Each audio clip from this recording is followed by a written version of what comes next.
Sajuru warri kalesa Encetunan jedhan lagicha Ilaale tanna beetella ko Waaqayyo na godarecha Sajuru warri kalesa Encetunan jedhan lagicha Ilaale tanna beetella ko Waaqayyo na godarecha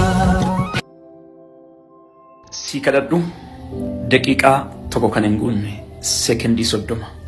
maqaa gooftaa Yesuusiin gaarri gasiifa jedhu dachaan ol siifa ka'u gaaffiin kee deebii haa argatu Waaqayyo fuula isaa gara keetti deebisu ayyaanni siifa dabalamu karaan siifa qajeelu maqaa Yesuus Kiristoosiin wanta mammaatti si jalaa hidhame siifa hiikamu kan qabame gasiifa dhiifamu kan dhokate siifa mul'atu ba'uu keetti galuu keetti eebbifame simboon Waaqayyoo ayyaanni Waaqayyoo gara titti deemtu hundumaatti sirraa haa mul'atu si eebbiseera eebbi kun kan kee ta'u maqaa Kiristoos Yesuusiin ameen.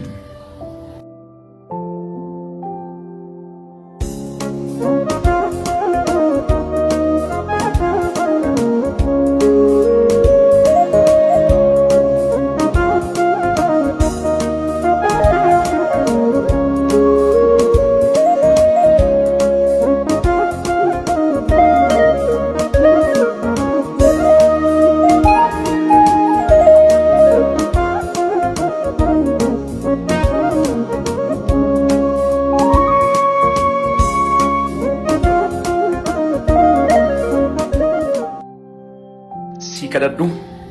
daqiiqaa tokko kan hin guunne sekendii 30 maqaa gooftaa Yesuusiin gaarri gasiifa jedhu dachaan ol siifa ka'u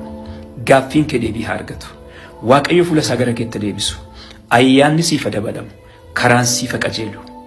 maqaa Yesuus Kiristoosiin wanta mammaatti si jalaa hidhame siifa hiikamu kan qabame gasiifa dhiifamu kan dhokate siifa mul'atu ba'uu keetti galuu keetti eebbifame simboon Waaqayyoo ayyaanni Waaqayyoo gara titti deemtu hundumaatti sirraa haa mul'atu si eebbiseera eebbi kun kan kee ta'u maqaa Kiristoos Yesuusiin ameen.